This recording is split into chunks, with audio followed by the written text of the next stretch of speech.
Welcome, welcome, welcome. Welcome back to the show. I hope you're all well. If you haven't checked out last night's stream, make sure you do. World Cup Weekly with myself. A lot that's gone on. And listen, every day there is football at the moment. Not just one game either, quite a lot of it. I hope you're all enjoying it. Welcome all of you in the chat. Please smash a like, please subscribe, and please welcome my guest, Sophie Nicolau from the Hybrid Squad. Sophie, how you doing, darling? I am doing absolutely fantastic for a Monday. Not too bad, Mr. Potts. How about you? Yeah, I'm good, and I see that you're in your garage with a different background. Do you know what I mean? But do you know what, Soph? This has been delightfully placed. I can. It's kind of one of those. Do you know, like one of those illusions? It's like, what can I spot? I can see a basketball. I can see a Christmas tree. I can see the Mind the Gap. Do you know what I mean? It's like keep going through it. It's like a little quiz. You can take some bits away later and see if the viewers can notice what you've taken away. Do you know what I mean? I tell you what, that might be fun actually. So I'm having some work done in the house this morning. So I've had to make my garage the studio for today. And it was, I'm not saying that it was exactly placed like this because I would be lying. But I do have a neat garage. So I just, Christmas trees going up today. Basketball's always there. The Mind the Gap sign I did bring from the house, and everything else is kind of where it is. If your listeners can tell me who this is, right? I Okay. will I will send them a Zenith coin. And Oh, you've got one, so you know how cool it I is, have. right? So it doesn't have to be right now in chat. It can be on replay as well. We'll leave it and see if anyone can guess what this is right here. That's really. Listen, people. Whack it in the comments. If you're still watching live, whack it in the live chat. Sophie will send you a Zenith coin, which one that you Shall I do give need. them a little You know clue, what? to be fair? Go on, go on. I'll give them a little clue. Think film. There you go. That's all I'm going to say. Okay, fair play, fair play. Get involved, people. I still need to send a selfie of my Zenith coin to you, by the way. You do. You do. So please remind me, and I will do that. People, smash a like and subscribe if you haven't done so already. On the way to 6.5K, on the road to 7. So thank you all so much. Do exactly the same with the Hybrid Squad. It's in the title. All you need to do is literally click on Hybrid Squad in the title, boom, and then sub. It's all free, man. Come on, it all helps. It's only a click of buttons. That's all it is. Much appreciate you all joining me, and of course, absolute pleasure having you on. So if I know you haven't watched much of the World Cup, have you watched any of it at all, or are you just missing Premier League football? Um, I really miss Arsenal and I'm really missing the Premier League. You know what it feels like? It feels like I'm supposed to be doing something I've forgotten. It I think once the group stages are over, we get a step closer to the Premier League coming back. Yeah, I feel like I'm missing, it's like a long distance relationship right now where you really want to see that person again and you can't wait till the next time. That's how I feel. I've not watched any of the World Cup. I have my reasons, and rather than clog your show about it, I did a show with Tom Canton. He kindly was my wingman on that show last week on the Highbury Squad channel. You can go over there and listen to my reasons why. But I feel heartbroken because for the first time in a long time, since I was born, Dan, I've not watched a lick of the World Cup. Mm. And I have my reasons. And at some point, I just feel like, you know, I have to stand up and not not not be a hypocrite, and Mm. that's how I feel. And yeah, so listen to the show and see what you guys think about it. And I appreciate you asking me the question. At first, I was, I had the opportunity to go and cover the World Cup, and I chose not to do that. And I love that people are enjoying it. I love that people feel the way they do about it. And this is just my own personal, feeling about why I'm not there and why I didn't go. Well, listen, I'm going to echo everything you've said at the end there for me, because I watched the World Cup. I have watched it. I love football, stuff, and I when it's on, I just it's like a drug. I watch it. But what I do respect is those that have their reasons for not watching it and those that have their reasons for watching it. And I think we should respect both ways. All I will say is I don't really understand the outrage of the last few weeks. When I didn't see this back in 2010. That's all I'm saying. And the I don't years really and the understand. subsequent years after that, Dan, it's all just too little, too late. And, at the end of the day, people have a choice. And I respect, everyone's choice. Um, I've friends from all corners of the earth, and we talk and we disagree and we agree. And we're not the same. It's not, for me, it's just never about politics and religion. And as much as I love football, it's kind of like Lent. I gave something up for Mm. something that I personally believe in. And that's it. Listen, that's a great way of putting it. Because I feel personally as well like there should be respect for people that don't want to watch it, and also respect for those that do want to watch it. So fair play to you, man, and well done for you for sticking by it, because there's a lot of people that are out there at the moment still complaining about it, and you have to ask the question, what the hell are you doing out there? So fair play for you for sticking to your guns and doing what you want to do and what you believe in. So fair play to you, man.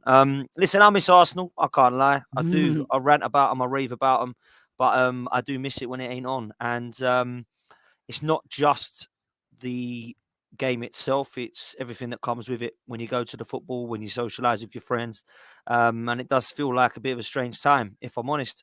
But it won't be long, mate, and it'll be back. Not even a month, less than a month away.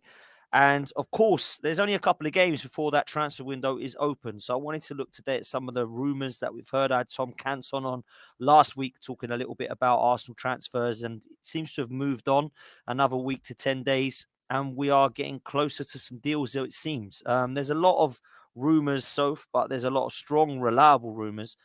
Of the last, I would say, regime, whether you want to call this a new regime or process, as people like to call it. But there has actually been a lot of reliable sources um, linking players with Arsenal. And a lot of them have come true, I would say, over the last few transfer windows. There was a lot of talk of Jesus, a lot of talk on Zinchenko, a lot of talk on Thomas Partey and Gabriel. We heard a lot of talk on the likes of who am I thinking of? Kieran Tierney when it was happening, and players like that, and they've all seemed to come to fruition. Now, the players that we're linked with are not names that are new to us, and the Mm. players, of course, I'm talking about are Tielemans, Mudryk, and Danilo. Now, there's no question in my mind that Tielemans and Danilo were looked at in the summer. And I truly believe that we were looking at both of them in the summer. And I also truly believe, Soph, that we were told, come back another time because they ain't going anywhere. Um, so maybe we will go back another time, which will be in January. And of course, the Mudryk signing is one that everybody is excited about because of how well he's been playing. But I want to break them down first of all before we just start talking about all three. Where for you is the priority one, Soph, because we've got a centre midfielder there who's very defensive minded in Danilo. We've got a centre midfielder in Tielemans that's Premier League proven that can play as an eight and has defensive qualities, to be fair. And also, we've got a wide forward in Mudryk that's going to provide a lot of competition for Martinelli, Saka, and Smith Rowe. So, I mean, where are you looking at the moment in that Arsenal setup and thinking, wow, we're short? I'm of the belief that the team, in order to truly evolve and continue taking the process to progress, you get all three of these players. Now, you may not get them all in one window, but if you truly want to build a competitive team that is going to be consistent in the Premier League and eventually really challenge season after season after season, those are the kinds of players that we need to be out buying. Imagine if those three players were in our team right now. What do you think Arsenal can achieve from January onwards? I think that people keep talking about the midfield position as one or the other. I think that we need Danilo and Tielemans. I think we need both of those. When you look at teams like City, right, and how they operate, and you have the versatility as well. And we know Arteta is very much like Pep. He loves to have, not jack of all trades and master of none. He likes to have versatile players who are talented and can do things in different areas. See filed under Tomiyasu, Benjamin White, um, Zinchenko.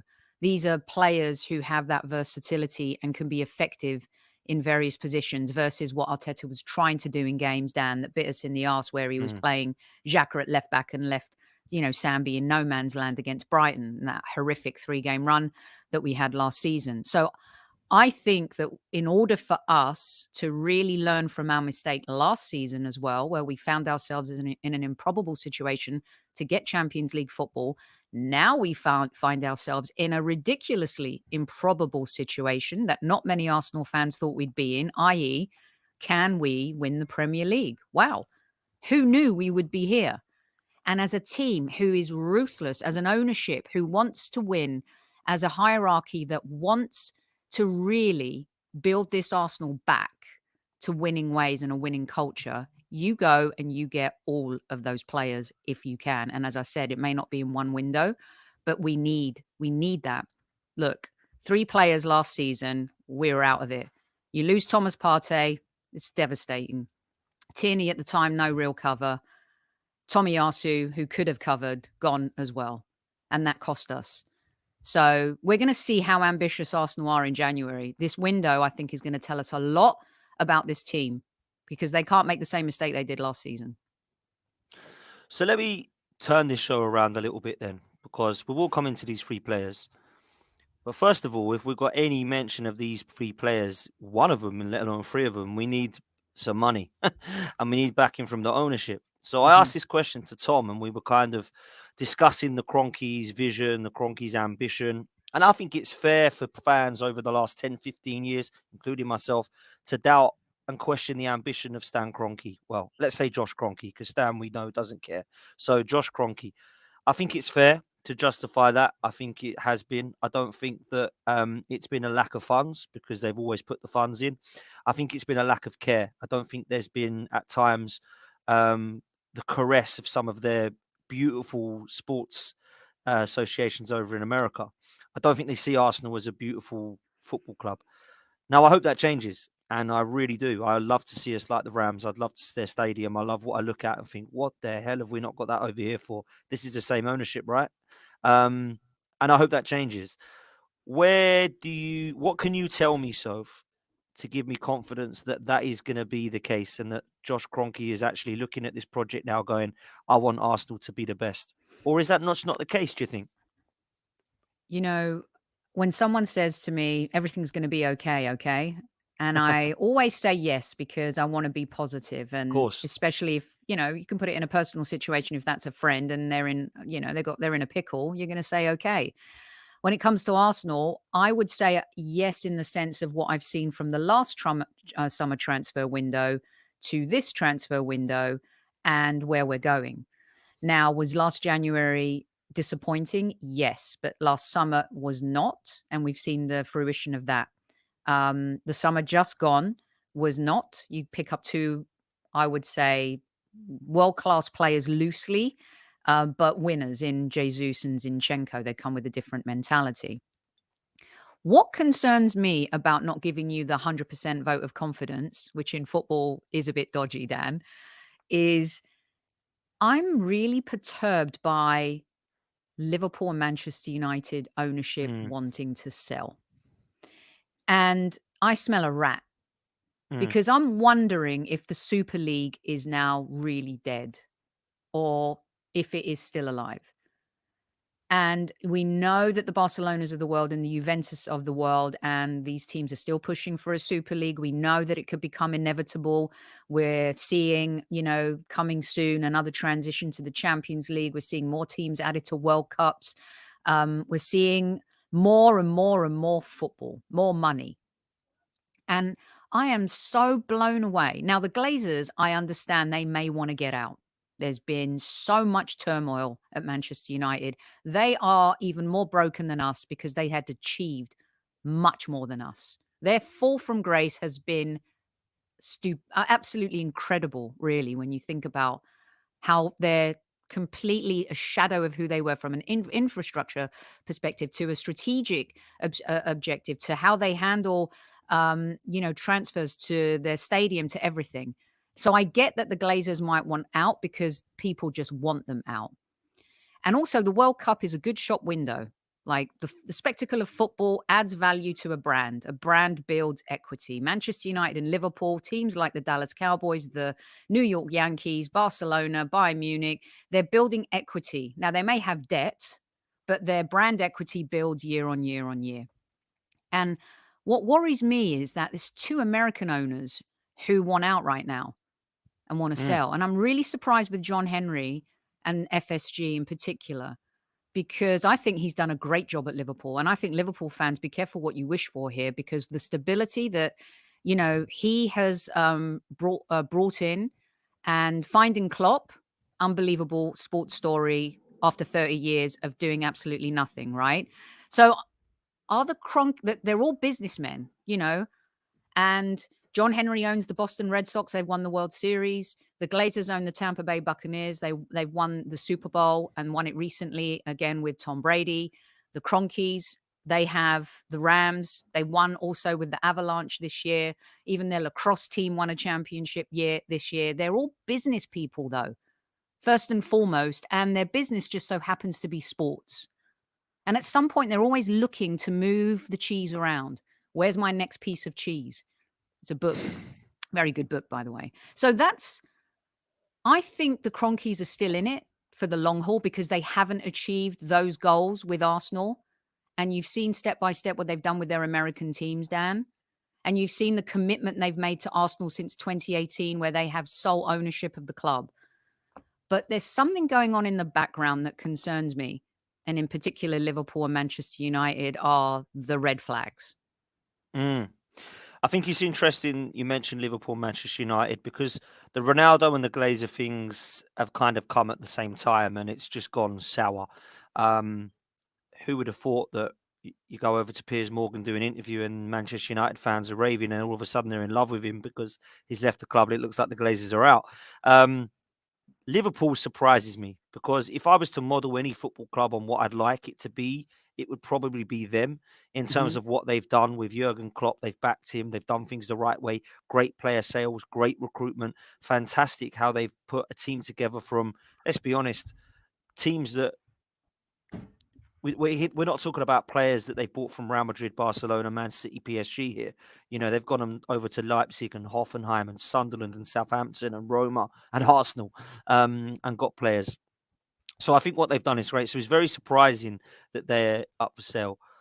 The Super League is a great shout because it feels to me like even though the Americans might be jumping ship thinking that we haven't got what we want, let's go do Mhm. something else, it also feels like it could still happen because the people that are coming in, Qataris, Saudi Arabians, a lot of oil money, they're all probably going to try and do this what the Americans wanted or couldn't get, and that's the Super League because that's going to come back again. That story for me. Um, but there's two things that can happen in January for me, Sophie. I look at what Arsenal are doing right now, and there's two things that happen, and I want to put both of these scenarios to you and get your thoughts on both. The first thing that happens is Josh Kroenke goes to Edu and Arteta and says, "Wow, I didn't expect to be here, guys. We're in a title race.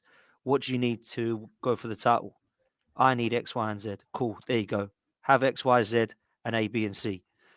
Or we're gonna get, boys, top four's done. Do what you need with this side. Take care. I'll see you next summer."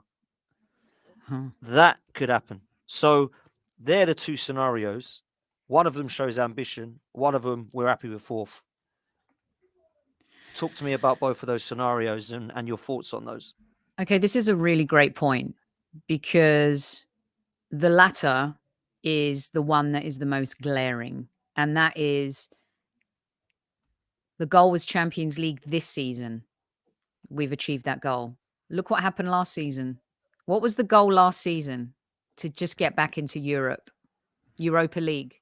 And they admitted that at the end of the season. Even Arteta said it. We reached our goal, which is why they weren't so hell bent on spending in January to get the Champions League spot. They kept to their budget, their fiscal responsibilities, and they followed through whatever the plan was prior to that season. And they've always said they've been thinking ahead in the transfer windows. And Arsenal have stuck by their guns under Arteta, and they do. So that is a concern because this season, if the goal is the Champions League, will you feel the need to go out and spend the way that most fans would want you to kind of bring the Holy Grail back home? And as I said before, we're going to see how ambitious this team is. If they're ambitious, they'll do the first part of what you said. They'll throw the kitchen sink because there's never a better time. Chelsea in transition, different managers. faltering, a squad that is completely disrupted by their own selves, really, and a squad that has been disrupted since Tuchel was there last season with everything they've had to deal with. Manchester United, another team in transition, right? Liverpool, another a team in transition. Tottenham, I think, are a little bit scary because of Antonio Conte. They are playing not great football and they're finding ways to win games because of him. Kane and Son has not been great this season. And maybe that's just it's of course the way that Conte plays. But for us, once again, like the Leicester season, Dan, are we going to take advantage or are we going to miss the boat? And we didn't capitalize on what we had then. We didn't capitalize last year. And what are we going to do this season? And I just think the ambition of the club will be visible to all come January, because this is a phenomenal opportunity while other teams are faltering. And I'm not saying the reason why we're top of the league is because they've faltered. We've gone through our cycle as a club. You know, Liverpool, United, all of these teams have in the past. But here we are in the present. Do you want to go for it? And that's the difference between killer clubs and clubs that just want to turn the books. So we'll find out. Yeah, we will. January's going to be key, and it's going to be key not just for Mikel Arteta and Edu. It's going to be key for what Josh Kroenke and Stan Kroenke want for this season. Because I think for me, we go and spend money, we go and get players that we're linked with. I think this is an unbelievable chance to go for a title. It really is. Let's talk about some of these deals. Let's start with Mudryk. Now, it looks to me as if the sources that I'm reading over the last couple of days, that this could be pretty much a done deal now. He is agreeing personal terms from what I'm hearing. They've dropped their price, Shakhtar Donetsk, to around about 40 to 50 million, which I think should be affordable. Mhm. 21-year-old right winger who can have a left foot, can play on the left as well. I think this would be a fantastic signing. What only is it going to do is show ambition, but also he's going to fit in. He knows Zinchenko really well. He's Ukrainian. He's a player that's doing very, very well at Shakhtar Donetsk. He's a player that is being talked about as highly rated. And it's going to give us, I think, the potential to have some competition for if Saka does get a knock, if Martinelli does get a knock, if Jesus gets a knock, Martinelli can go down that middle and Mudryk can come in. Smith Rowe's coming back at the moment, but obviously has injury problems. I really like the sound of this signing, Sophie. What do you make of this guy? Yeah, I mean, I find it funny when my concern was, is he going to end up being like the Usam Hour type of thing? All Mm, these stories, all this stuff. Is he going to end up being a Vlahovic type of thing? Well, I think the difference with Mudryk and those others is that he really wants to join Arsenal. He likes the club, and of course, having a compatriot in Zinchenko helps. We've seen how that has helped on the Brazilian side of things. Arsenal, a club that started that under Wenger with the French Revolution, and having these little hubs of cultures in our team is something that I think as a group we've always been able to do very, very well. As a footballer, he's very talented. He's not kicked a ball in the Premier League. Now, there are a lot of people, a lot of players that don't kick a ball in the Premier League, but come in and are a sensation. He's definitely one, I think, for the now and the future. You're seeing him deliver. I mean, he's only been playing like pro since 2018, and mm. he's had a massive impact. Other clubs are in for him.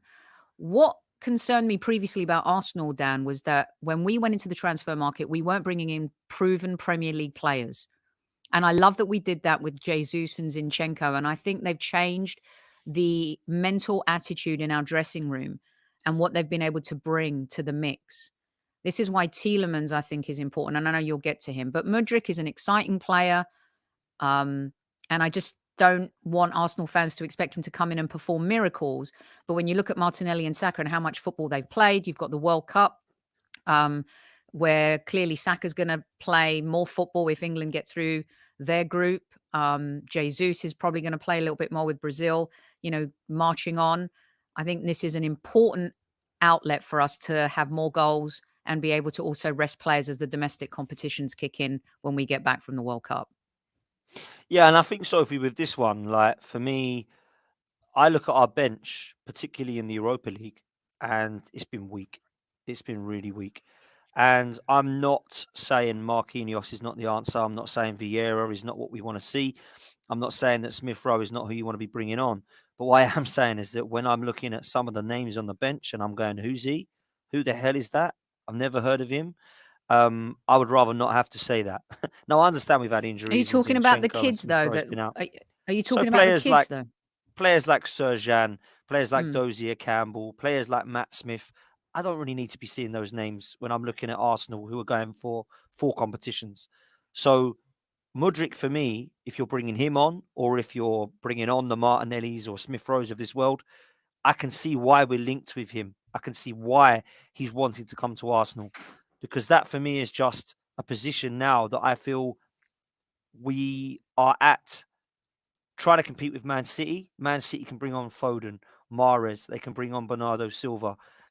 We're not doing that. We're bringing on, Lokonga and Eddie. We need to now bring on the Mudryks and those type of players. Hmm. So I think this would be a really good signing for that because it gives us strength in depth. I think our, 13, 14 players? Love it. Love it. 2 or 3 injuries, mate, and I'm really struggling. So what I'm getting at is this would not be a player who, he's not even going to get into our side. I don't care. Let's compete. We need players now. We need the Ben White, Tomiyasu, Zinchenko, Tierney thing in every single position. And hopefully this is the start of that sort of. I think we're one injury away from disaster. The There you one go. game we've lost in the Premier League this season, who wasn't playing in Great midfield? shout. Thomas Great shout. Partey. Thomas Partey, great shout. And I think we've got a spine now where players are like it's Saliba, Partey, Jesus. I don't care what anyone says about Jesus and his goal ratio. Stop. What he brings to this team and the table is incredible. And as long as other players around him are scoring, what he does, how he does it, we're not top of the league. Period. He is the best hustling, pressing forward for me in Europe right now. Mm. Now, do we want him to score goals? Of course we do. But when Odegaard's found his shooting boots, Saka's scoring, Xhaka's coming in from midfield and scoring, Thomas Partey's scoring worldies, you've got Gabriel on set pieces. I think it's okay. Saliba, that dude, wrap him up in cotton wool. Thomas Mustard. Partey, wrap him up in cotton wool. I feel like because now I don't think we're as good a team without those three. Yep. But if we look at where our biggest weakness is, Thomas Partey and finding cover for him because an injury will come. It will happen. We know it. That's the most important thing, Dan. Mm. Yeah, I think it's absolutely vital. Now, another player we're linked with is the Thomas Partey cover, Danilo, Brazilian, 21-year-old holding midfielder. Edu likes this guy. We went in the summer. They said, nope, come back. We're not interested in selling him now. He apparently, I want out. I want to be gone from here. I want to go prove myself in Europe. And it's looking like Arsenal is going to be the destination. I asked Tom Canton on the stream last time, give me a number Mhm. 1 to 10, how likely this is to happen. He said 8. Um, this is a player who we can realistically get for between 25 to 30 million, so I'm told. It's a bit of a strange situation because Palmeiras owns 75% of him and he's got another 25% from his old club. However, I don't think there's any complications there. It looks like he could be on the way to Arsenal. Now, I don't know too much about him, Sophie, but what I do know is that he's highly rated and he can do the Thomas Partey mold at the number 6. Something Lokonga just cannot do. I'm sorry. He just cannot do. So what do you make of this situation, mate? Um, so exciting player. Did Tom, I think when I spoke with Tom, he has an 80 million release clause. Yeah. Okay, so you got to be super talented for any team to be going in or having to pay that, depending on how the deal comes to fruition. Another player who wants to join Arsenal, and I think this is another thing that has been cultivated because of the new culture, the Arsenal 2.0. Players actually really want to come and play for us again versus coming and knowing they're going to get a big paycheck because we're desperate. See filed under, Kolasinac. He came on a free, I get it. But Sokratis and Mustafi and, all of those guys. Gosh, sometimes I shudder when I think about like who we were Unbelievable. and who we are now. Um, so yeah, unproven in the Premier League. And you're asking him to come in and step in for Thomas Partey in a situation, Dan, where if we are still at the top of the league or second and fighting, you're asking someone to come in and a bit like Sambi. I'm not saying he was set up for failure, but when you have a player like Thomas Partey, I think it needs to be along the lines of Liverpool or City a little bit and what Chelsea have done, even Manchester United now, going and getting Casemiro. People were laughing. I couldn't even believe that some people were questioning Casemiro versus having Fred and McTominay as a partnership in midfield.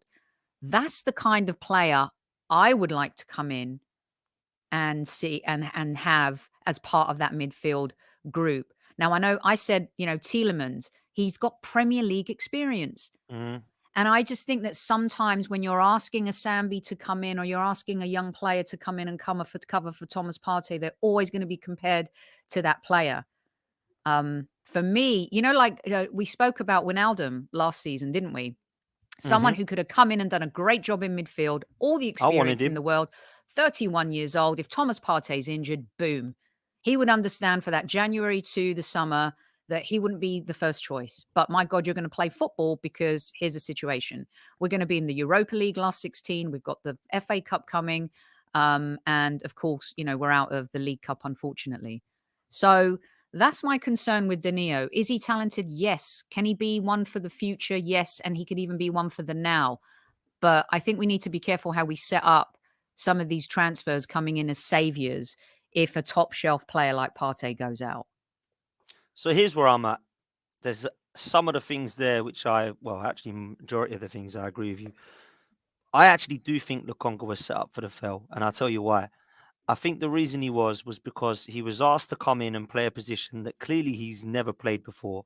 At Mm. 22 years old, I think he was, hold that midfield on your own and anchor it just like Thomas Partey does. He's never really been a number 6 from what I can make out. He's more of a number 8. Now when he's playing in that number 8 and push more forward, he looks lost because his confidence is shot to bits.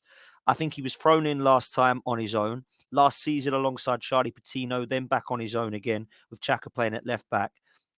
Ruined his confidence, and I've not seen anything on the ball from him that I look at and go, wow, he's just comfortable on the ball, but he's terrible off of it. He's not somebody that I look at and think, wow, you're one for the future because he's 24 in a couple of months.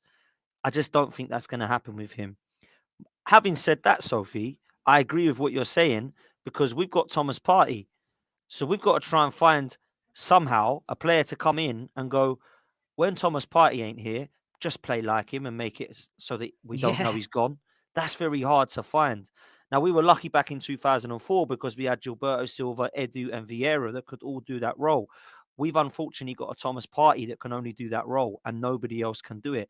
And if I'm honest with you, so if I look around, and I don't see many that can, because Ibrahim Sangare is a player I like, but that would be a downgrade from Thomas Partey. Unless you're going to go and buy a Declan Rice, you ain't going to go and get another Thomas Partey for me. So, yes, if money's no option, I'll have Rice. I'll have Bellingham as well, please. But it ain't going to be like that. So at the moment, it's But why Danilo why and can't Tielemans. why can't it be like that? This is the part that I think people tend to forget, right? Just because you are not good in the Premier League and you're not doing big things in the Premier League does not mean you are still not a big club. Manchester United, Liverpool, Arsenal. Those are the three biggest clubs based on history. Chelsea have been chasing Arsenal's tails because of their new recent history. Since Abramovich has taken over, they have been serial winners. Now, they've done it with a revolving managerial door, but it's worked for them. That is their culture. That's how they won what they did. And most fans would take that. Some Arsenal fans like the way we've done our business, right? So, um, for me, I totally lost my train of thought. But I was talking about Rice and Bellingham, and you were Right, saying, why Rice and can't we Bellingham, do right? that? Why can't we? Because I was getting really bent. Because look where Liverpool are right now. There's indecision about ownership, not indecision, uncertainty. Is Klopp going to stay for much longer? How much longer? Beyond what the current contract is. I don't care what anyone says. Longevity is important. Players want to know. Look at Aubameyang. He went and signed for Tuchel, and within 2 days, Tuchel was out on his arse, right? Yep. You look at City, or Pep just signed a new deal. Players know that Pep's going to be there. He's not going anywhere. I don't know if you can say that about Liverpool right now, even though yes, they've been stable over the years. Chelsea, no. Tottenham, uncertain. Conte, is he staying? Is he going? Why can't it be us? I think people mistake Liverpool for 30 years didn't win the Premier League. Did that make them a smaller club? No, they were still a massive club. How many millions of followers around the world? Manchester United aren't winning the Premier League, haven't done so since Sir Alex Ferguson has gone. Are they? They're the biggest club in the world. Look what's happening with who wants to own them, how much they're going to go for. It's craziness. Why can't Arsenal sign someone like Jude Bellingham or Declan Rice? Why not us? This mentality of going for the Sambies to replace Thomas. No, if you want to build an Arsenal football club that is going to challenge and be up there, and you go back from being a big club in the Premier League to matching up with the fact that you're a big club in world football, that's where you want to be. And until Arsenal start thinking like that, they won't win diddly squat. This is a once in a generational player, Dan, Jude Bellingham. Once in a generation. You get a player like that, you build your entire next 10 years around him.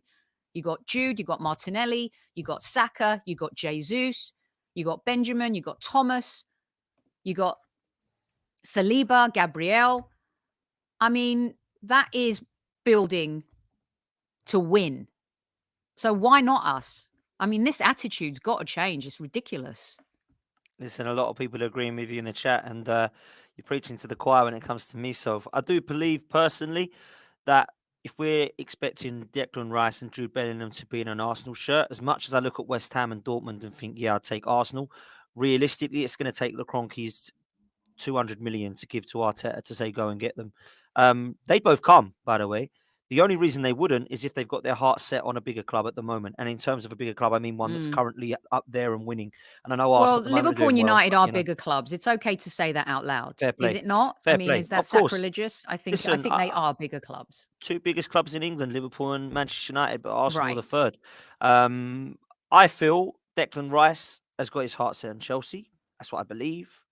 I also believe Jude Bellingham, from what I'm hearing, is a massive Liverpool fan, and his dad is a Yep. huge Liverpool fan. So it might be that they end up going there. But I don't think it's unfair to sit here and say that Arsenal could get Jude Bellingham or could get Declan Rice because they're at Dortmund and West Ham. So they're not going to turn their noses up at Arsenal, who are going in the right direction, we believe now, or fingers crossed, we hope now, and are currently competing with one of the best teams in the world in Manchester City. So I think you're absolutely right with that. But Bellingham and Rice, at the moment, they're not the names. The names are Danilo and Tielemans. So let me ask you, Hmm. would that be a good window for you? These three players coming in? Would you be happy with that? Yes, absolutely 100%. I would be because, okay, I say this with respect, not it's better than nothing, but they're not stupid, frivolous, panic buys. They have been well thought out. Tielemans has been well thought out for a while now. Danilo has been well thought out for a while now. Mudryk has been something that's come up new since the summer, perhaps. But who's to say we don't know? I don't know if Tom disclosed whether or not he's someone we've had our eye on since Mm. last year. But those are three good signings that take this particular team at this time in the Premier League to the next level of competing. Now, whether or not we can topple City, who haven't been that great so far this season, something tells me Haaland resting for a month and Pep having some time to tinker, they'll come back strong. And we know they're the team that can go on a 13, 14 game run. We haven't proven that yet, right? So for me, yes, they add value and they add great value. And I think that, we have to make that happen. Mm. Listen, I'm going to ask you two last things. Tielemans, does it happen in January for you or does it happen in the summer, realistically? He's free in the summer and he'll be cut price in January. Leicester, are they going to let him go or are they just going to keep him now to the summer? If they were still rock bottom of the table, I think Tielemans would really push, but Leicester do not want to let him go. Before the World Cup, I would say if there's three teams that didn't want the World Cup break to come, regardless of what people thought about our tiredness or whatever, no excuses, people. Arsenal, Newcastle, Leicester probably did not want the World Cup break to come. So yeah, I think Tielemans hopefully will happen, but Leicester are going to fight to keep him. Rodgers is not going to want to let him go. He's been up and down much better lately this season. Scored a couple great goals. And he's the type of player that can come in and be seamless, Dan. Mm. Just switch locations, but he knows the league. That to me is a big one. Yeah, Premier League proven is massive, absolutely. And there's other links that we've had, but I'm not too sure how realistic they are or how. Pulisic. Um, I don't want that to happen, man. I don't want that to happen. Not a fan. I know you are, but I'm not a fan. Well, I heard we could Man talk about United him though on another loan. day. I Um, heard Man United on loan, and why would Chelsea do that? I don't get it. I just don't think that he's been given he's been given a lot of opportunities at Chelsea. He's had a lot of injuries, niggly ones. Um, but if you're talking about if there's an option to go in for a player, should some of the other that Mudryk deal not happen, or I would take having someone like him from January to the end of the season. 100%. He's not the Wow, first choice, but I would 100% take him. I don't think he's been played when deserved at Chelsea. I think he's been frustrated there. And I think that he's the type of player going to a new club will turn it on. I think people forget the points of lightning proof. rod Pulisic was at Dortmund and in the early days at Chelsea. And he's got a chip on his shoulder and a point to prove. And we've seen players who who have done that. Look what Xhaka has done. People say Pulisic, no, no, no. Everyone was Xhaka, no, no, no, Xhaka out, out, out. Football is weird and makes fools of all of us, Dan. And I'm just saying, like, if that deal doesn't happen and there's someone like him on the table, you take him. He's an extra body that has played in Europe, has won the Champions League, won the Premier League, played at the top level. Do we want an injury prone player? No. But I think lately he's been in a better groove. Um, so yeah, just my two Listen, cents on that one. I do personally. I do remember when he came to Chelsea, and I thought, oh, he looks all right. And it's gone downhill since. Now, a lot's happened at Chelsea. To be fair, a lot's happened. They look in transition now. They look all over the place. They've got new manager, new ownership, and God knows what this ownership wants. I don't have a clue yet. Pulisic And is not Dan, I just somebody. want to make it Go clear. on. Sorry, it's just Mm, if we can't get those other players, mm, and he's on the table. mm. Remember, like we left it late. Top party gets injured. We went in for the Villa player too late, but he was someone we were looking at. But it didn't happen because we didn't want to get, shafted money wise. I'm saying if he's there and we need a body and someone who's played in the Premier League and can come on, even in the Cup, in the Europa League, I'm not saying he starts, but yes. Sorry, I Fair just play had to to you. add that. I had to add Nah, that because listen. I I could hear think. I could hear the pelters coming now saying I want him. He wouldn't be Listen. my first choice. You're always gonna get pelters, man. Unfortunately, it's what happens. Trust me, I've had enough of them over the years. But no, I know you're not saying that you want Pulisic. You're saying that that's an option. If it become on the table and the others didn't happen. So if I want to quickly finish by asking you this, we have two goalkeepers. We have right back and left back pretty much covered. Centre backs, it looks like the left centre back option could be there for the summer. Whether that's Austin Trusty coming back, whether that's Ivan Indika, who we're linked with over at Stuttgart, I don't know. Danilo and Tielemans coming into cover for Partey and Chaka with Erdegaard and Vieira there. Smith Rowe, Martinelli, Saka, potentially Mudryk, and then obviously Jesus and Eddie Nketiah. We've got positions covered there, and there's still some more that perhaps we're unsure about in terms of their long-term futures. El Nenis, Cedric's, Holdings, etc. Is this starting to look like, now that I've mentioned those names, a little bit of a strong squad that we could look to move forward to into a summer that, wow, two or three more here in the summer, and we're really starting to look at a 20-man squad as opposed to a 14-man squad? Yeah. I mean, we know Arteta likes it tight, but the more we find ourselves in these positions where we've got European football, two domestic trophies, a long season. Football is 365 days a year now. Yes, it does.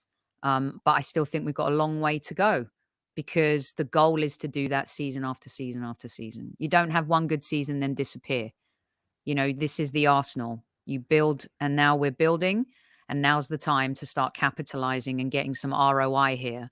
from Mikel and Adu, right? It's 3 years. Now's the time.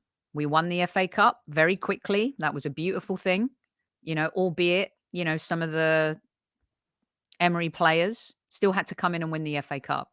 There's also an Aubameyang on fire, right? Who saved us a lot. So for me, I think we need to start delivering more of the winning culture and cannot slip here.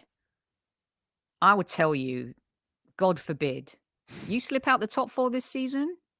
Wow. Everyone keeps talking about, are we going to win the league? Stop. We just need to stick to how we're playing, keep progressing, keep this team confident, build on the team, bring in fresh legs, keep doing it, get in that Champions League spot. Whatever happens after that is gravy. Go and try and win the Europa League. Haven't won a European trophy since Super Kev was playing. Haven't won the League Cup since Super Kev was playing. Those, one's gone. I mean, that is the key here. You've got to start delivering. And, we've seen progress last year. We've seen it this season. Now, always be closing. Listen, Kenny Ken said something really good to me towards the back end of the last few games. This team is too good not to win a trophy. And I agreed with it. I absolutely agreed. And then we went out the League Cup, which, sorry, I So don't care annoying. if it's unpopular opinion. I thought you got it wrong. I'd have gone for that because it's a trophy that I felt we could have won. But obviously, we're out of that now. We need to move on. Europa League, we can't be dealing with that. FA Cup, please don't roll over and die like we have the last 2 years. That means so much to me, that cup. It's the one cup that's kept him in the job. So make sure you respect it. Forest and Southampton, the last 2 years, we just completely rolled over, played an awful side, and just said, you know what, we want to try and get top 4. And then we missed out both years. If we miss out on the top 4 this season, wow, something's gone seriously wrong for me. And, everyone can just hold their heads in shame. But I want to end on a couple of these questions quick. Before we do wrap up. Calgate says, damn, why don't we sign Ousmane Dembele for Saka and cover and Mudryk for Martinelli cover and then Tammy Abraham for Jesus cover? Wow. Listen, I'm a huge fan of Tammy Abraham. I think he's criminally underrated. I think he's done really well at Roma. I would have signed him when he was at Chelsea, but everybody laughed and said he was no good. And then he went and killed it over in Roma. So for me, I think that'd be a great signing, but I don't see that as a realistic one in January. I do think Mudryk is the one that is a lot more realistic. Ousmane Dembele, I really like him, but there's something wrong with his mentality. Like up top, he's a Fortnite player, isn't he? He's an Özil. He's not a. Do you know what I'm saying? There's something wrong with him, 100%.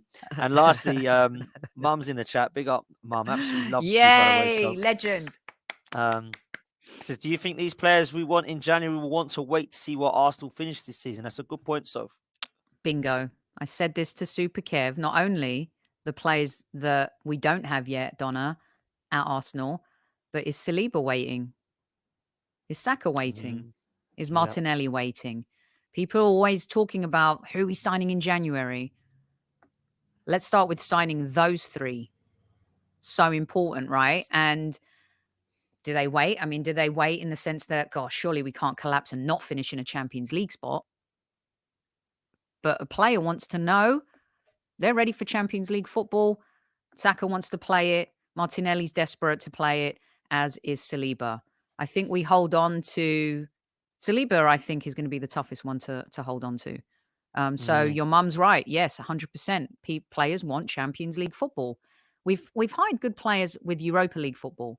You can dangle that carrot, but if you want to crank it up a level and go another notch, Champions League is it. Now look, we signed Thomas Partey, Aubameyang, Lacazette, Tierney with Europa League football.